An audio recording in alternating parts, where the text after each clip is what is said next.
Para el sentido común y la percepción desnuda de conceptualizaciones, el espacio aparece como vacío y carente de una estructura fundamental. Esta carencia, sin embargo, es solamente aparente, puesto que depende de la incapacidad cerebral para decodificar una organización energética que sobrepasa la complejidad neuronal. Esta incapacidad se manifiesta también en el ámbito conceptual cuando a una mente de pobre desarrollo se le presenta alguna idea abstracta que la sobrepasa o cuando la vivencia del otro no posee una referencia experiencial en uno mismo. Algo similar acontece en relación con la estructura del espacio, la cual se presenta como invisible e incluso inexistente para la percepción. Sin embargo, el hecho de que, a partir de una diminuta porción de espacio, sea posible decodificar una imagen visual con un contenido informacional muy elevado, indica que existe una estructura del espacio capaz de incluir esa información. De hecho, la capacidad humana de decodificación espacial sugiere e indica que el contenido informacional de la totalidad del universo se representa y concentra en cada uno de los puntos del espacio. Por ejemplo, podemos percibir un cielo estrellado de miles de millones de kilómetros de extensión, viéndolo a través de un pequeño orificio hecho en una hoja de papel. Lo que percibimos es la información contenida en el espacio del orificio. Se llega a la misma conclusión a partir del uso de instrumentos ópticos de amplificación. Por ejemplo, la información de un telescopio poderoso enfocado en una galaxia distante se transforma a través del sistema visual de un astrónomo, en una imagen con una gran cantidad de detalles acerca de las estrellas. Lo que el telescopio realiza es amplificar la información que interactúa con su espejo en el espacio del observatorio, por lo que la información de los objetos distantes se encuentra en cada zona de ese espacio. Desde el mismo punto se pueden enfocar un número infinito de objetos, por lo que ese punto contiene la información acerca de aquellos. A partir de estas observaciones, se puede deducir que cada punto del espacio contiene la información total del resto de los puntos y que debe existir una estructura capaz de contener tal información. La mecánica cuántica ha bautizado con el término látice a esta estructura. La látice enrejado o celosía debe poseer una capacidad de inclusión informacional colosal para permitirle contener toda la información del universo en cada uno de sus puntos. Los indios guaraníes han querido expresar la misma idea utilizando una escritura textil. Ellos tejen sus ideas expresándolas a través de telas bordadas. La tela que representa el espacio la fabrican haciendo incidir, en cada punto de la misma, los hilos del resto. La cantidad máxima de información que es capaz de contener una estructura depende principalmente de su capacidad vibracional. Por ejemplo, mientras mayor sea la frecuencia a la que pueda vibrar un campo energético, mayor será la información que logre acarrear y contener. Desde este punto de vista, la látice del espacio debe ser capaz de vibrar a frecuencias infinitas en cada uno de sus puntos. Por otro lado, la cantidad de información que una estructura es capaz de contener depende de la cantidad de dimensiones que incluya. Un plano, por ejemplo, es capaz de contener menor cantidad de información que un objeto tridimensional. Desde este punto de vista, la estructura fundamental del espacio o la látice del mismo debe estar situada e incluir una cantidad enorme de dimensiones. Podríamos deducir, a partir de las consideraciones anteriores, que la estructura de la látice del espacio consiste en una matriz de capacidad vibracional colosal y de múltiples dimensiones en la cual la información de su totalidad converge en cada uno de sus puntos. Otra de las características de la estructura de la látice, deducida a partir de nuestra percepción, es que, al modificar una porción de esta estructura, esta modificación afecta a cada uno y a la totalidad de sus puntos. Por ejemplo, podemos observar la explosión de una supernova desde cualquier zona del espacio utilizando un instrumento con el suficiente poder. De la misma forma, el vuelo de un insecto puede ser visto desde cualquier punto de un paraje, por lo que el cambio ejercido sobre una zona de la látice debe, por fuerza, afectar y modificar el resto de sus porciones.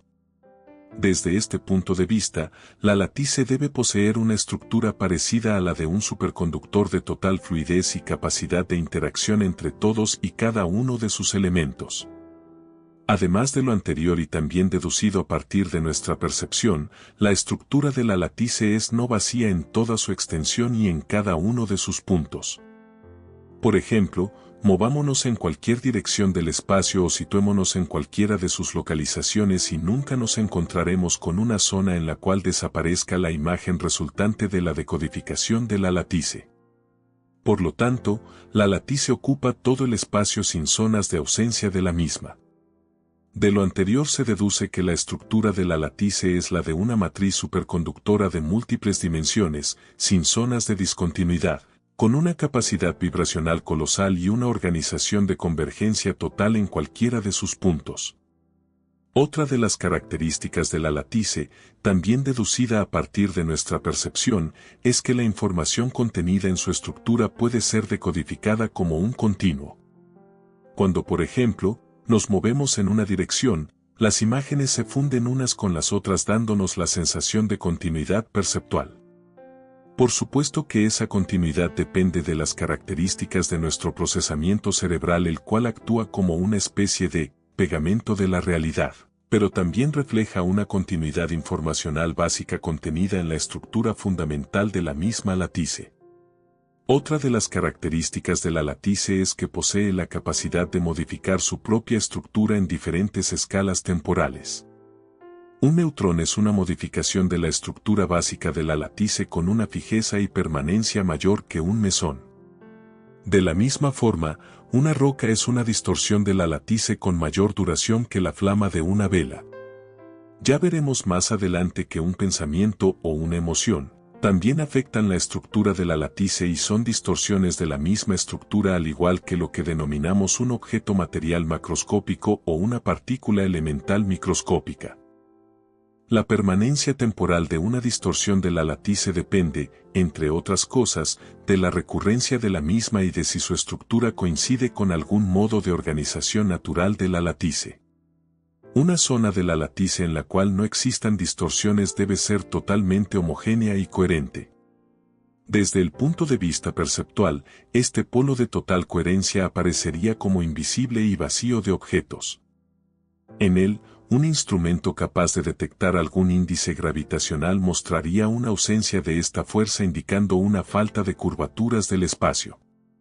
En cambio, en una zona de la latice con distorsiones locales, nuestra percepción detecta la presencia de objetos y el instrumento gravitacional mostrará la presencia de gravitación, indicando la existencia de curvaturas del espacio.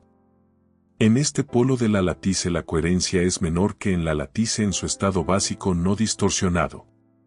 Un ejemplo perceptual denotando las diferencias de coherencia de la latice se vislumbra en el llamado efecto de movimiento relativo entre objetos distantes y cercanos a un observador. Los objetos lejanos con respecto a un observador permanecen fijos y parecen seguir su movimiento, obsérvese la luna desde un automóvil en movimiento. En cambio, los objetos cercanos al punto de observación no permanecen fijos y cambian de posición relativa al movimiento del observador, la carretera o los árboles cercanos al automóvil. Lo anterior se explica considerando que la información acerca de objetos lejanos se representa, en el espacio con el cual interactúa el observador, en forma más coherente que los cercanos, de tal forma que en cada punto de interacción, la información de objetos lejanos parecería estar duplicada y por ello su percepción desde cualquier punto es la misma. En cambio, la representación informacional, en la zona de interacción con la latice, de objetos cercanos al observador no es coherente y por lo tanto cada punto contiene diferente organización informacional y por ello la apariencia perceptual es de cambio relativo al movimiento del observador. Las diferencias de coherencia en la organización informacional de la latice se asocian con los niveles de convergencia de la información de cada punto. En una zona hipotética de máxima coherencia de la latice, lejana de cualquier distorsión, cada punto contiene la información total del universo distribuida coherentemente porque en esa zona, la convergencia informacional es máxima. En cambio, en los puntos de la latice cercanos a distorsiones de su estructura, los ángulos de convergencia de diferentes distorsiones cambian dando lugar a una disminución de la similitud de la organización informacional de esos puntos y por lo tanto una menor coherencia. De hecho, nuestro sistema nervioso detecta los cambios de coherencia de la latice manifestándolos ante nuestra percepción como sensaciones de acercamiento o alejamiento con respecto a objetos y como la percepción de velocidad y aceleramiento. Las zonas de la latice de mayor coherencia, la teoría sintérgica las denomina zonas de alta sintergia, mientras que las zonas de menor coherencia las llama de baja sintergia. El término sintergia es un neologismo derivado de las palabras síntesis y energía. El polo de mayor sintergia de la latice posee una estructura de máxima coherencia, densidad informacional, convergencia y homogeneidad, no pudiendo detectarse en él ni cambios gravitacionales ni objetos discretos. Esto último es así porque la gravitación y la materia se asocian con distorsiones de la organización básica, coherencia, de la latice. En cambio, el polo de baja sintergia de la latice, lo que percibimos como materia sólida, posee una estructura de mínima coherencia, baja densidad informacional, mínima convergencia y homogeneidad detectándose en él fuerzas gravitacionales. La latice en su estado fundamental posee una capacidad potencial asombrosa de modificación. Todas y cada una de las partículas elementales y de los campos y fuerzas descritas por la física contemporánea surgen a partir de las posibles distorsiones que la latice es capaz de asumir.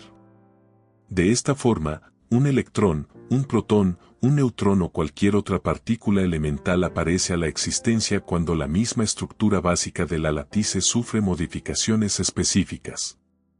A esto se debe que las partículas elementales y en general toda materia posean una naturaleza dual onda corpuscular.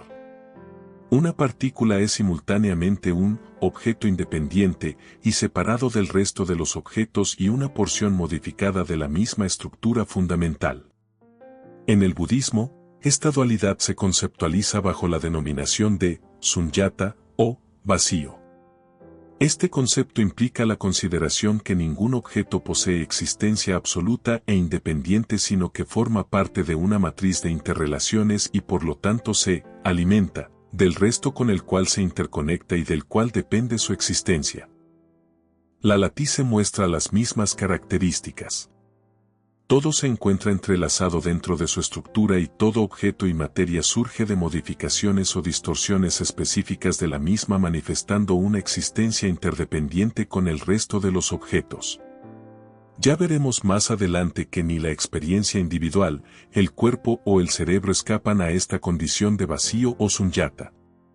Por lo tanto, la latice posee la capacidad potencial de manifestarse en múltiples condiciones e infinitas formas, siendo esta capacidad otra de sus características básicas. La estructura capaz de lo anterior debe consistir de algún material absolutamente plástico, en el sentido de su capacidad infinita de asumir diferentes formas.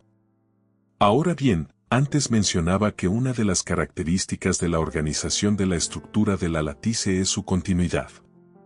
Esta continuidad, sin embargo, existe solo parcialmente y en el interior de lo que se podrían denominar bandas discretas de organización. Existen familias de distorsiones de la latice y estratos cuánticos de su organización distribuidos en niveles discretos. A estas bandas la física las denomina fuerzas, y de ellas se han descrito 4, 1, fuerza gravitacional 2, fuerza de interacción débil 3, fuerza de interacción fuerte 4, fuerza electromagnética. Cada una de estas fuerzas o campos son particulares familias de distorsiones fundamentales de la latice. Dentro de cada banda hay continuidad, pero de una a la otra existe un paso abrupto. En este texto y como parte de la teoría sintérgica, a estas bandas, fuerzas o campos los denominaré bandas sintérgicas. La consideración de las bandas sintérgicas es esencial para entender la existencia de los niveles también discretos de la conciencia, porque cada nivel de la conciencia se asocia con una banda sintérgica. El desconocimiento de Sunyata ha llevado a la mente occidental a olvidar que entre la realidad y su percepción existen variados y complejos procesos de transformación por parte de la maquinaria neuronal. De esta forma confundimos el producto de estas transformaciones con su origen. Consideramos, por ejemplo, que existe un mundo exterior a nosotros con objetos desligados de nuestro procesamiento cuando en realidad intervenimos activamente en la creación de la realidad perceptual y no estamos desligados ni de los objetos que percibimos ni de los seres vivos con los cuales interactuamos. La realidad es una, pero como bien lo dice Canweber, la dividimos con fronteras de separación que dependen del nivel de conciencia en el cual funcionamos y no de la realidad en sí. Nuestro sistema cerebral interactúa con una porción limitada de la latice a través de sus órganos receptivos. Esta porción de la latice es transformada en un lenguaje neuronal y después de varias transformaciones que se explicarán más adelante, se crea una imagen perceptual que siempre es una representación y no la realidad en sí. Para poder acceder a esta realidad deberíamos primero colocarnos en conciencia de unidad, borrar todos nuestros filtros, historia personal y condicionamientos. Como esta posibilidad raramente se actualiza, la realidad que percibimos la confundimos con la realidad. De esta forma, como el espacio, para nuestra percepción limitada, se nos presenta como invisible y los objetos como separados y autónomos. Consideramos que la realidad está constituida por objetos externos a nosotros y con existencia absoluta cuando en verdad ni los objetos son autónomos e independientes ni el espacio es inexistente. Podríamos incluso solidificar el espacio o desmaterializar objetos tal y como lo hacía Milarepa, el legendario poeta tibetano, o lo realizan algunos de los más poderosos chamanes nahuales mexicanos. No sabemos qué es lo que se encuentra fuera de nosotros mismos ni qué es lo que nos estimula.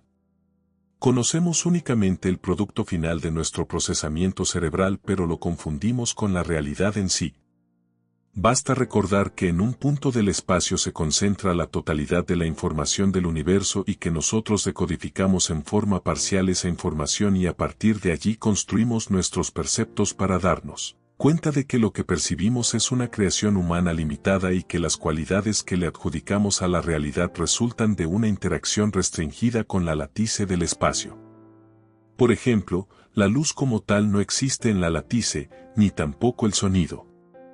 El punto de la latice que decodificamos no contiene la geometría de la imagen que resulta de su procesamiento cerebral tal y como se nos presenta a la percepción. El punto de la latice que decodificamos es un conjunto colosalmente complicado de morfologías energéticas concentradas en una estructura. Allí no hay colores ni formas, ni cambios de perspectiva ni objetos externos.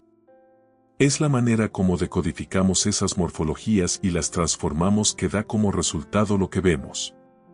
Desde luego que cualquier punto de la latice contiene, en forma algorítmica, todos los elementos que más tarde hacen aparecer una imagen.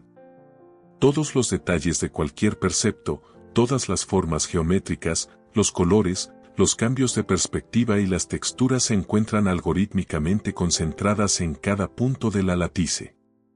Pero en su decodificación añadimos nuestra propia estructura y organización cerebral y de la interacción entre esta y las características de la latice surgen las cualidades, luz, sonido, textura, etc., que nos son familiares.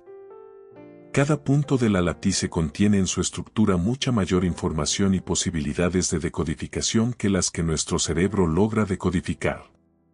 Dependerá del funcionamiento neuronal la capacidad de decodificación y este funcionamiento, a su vez, está determinado y determina el nivel de la conciencia en el cual funcionamos. Por lo tanto, es el nivel de conciencia de cada quien el que determina la realidad que percibimos. No es azarosa la forma en que decodificamos la latice. Ya veremos más adelante que la propia organización del cerebro humano es un modelo de la latice. Pero este modelo todavía no llega a ser idéntico al territorio que quiere representar. Únicamente cuando nos convirtamos en la latice misma, estaremos en posibilidad de percibir la realidad tal como existe y tal como es en sí.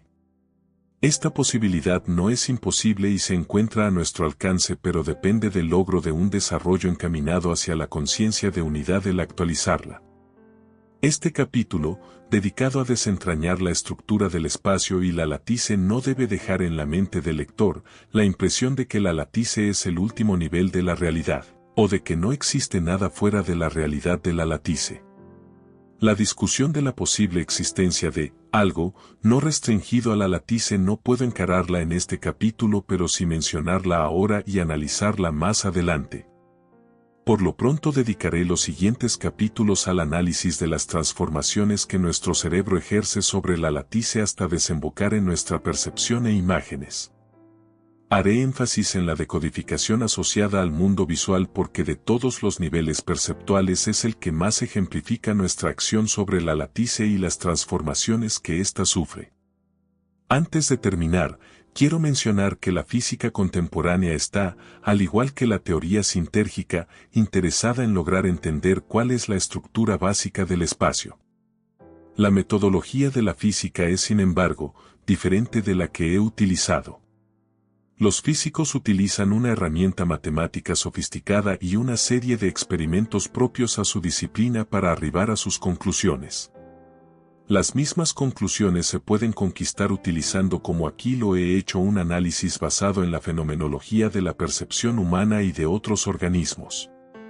La teoría física más cercana a la concepción de la látice es la teoría de las supercuerdas. En ella se postula que por debajo de la existencia de las partículas elementales se encuentra una realidad común formada por ultramicroscópicas cuerdas, todas ellas similares entre sí pero que interactúan en formas diferentes dando lugar, según el tipo de interacción de que se trate, a cada una de las partículas y las familias de partículas elementales. La teoría sintérgica sostiene que por debajo de la realidad de las supercuerdas existe otro nivel aún menos diferenciado del cual surgen las supercuerdas y este es el de la látice con todas las características que he descrito. Por último, estas características forman todavía un repertorio restringido que merece mayor indagación y análisis.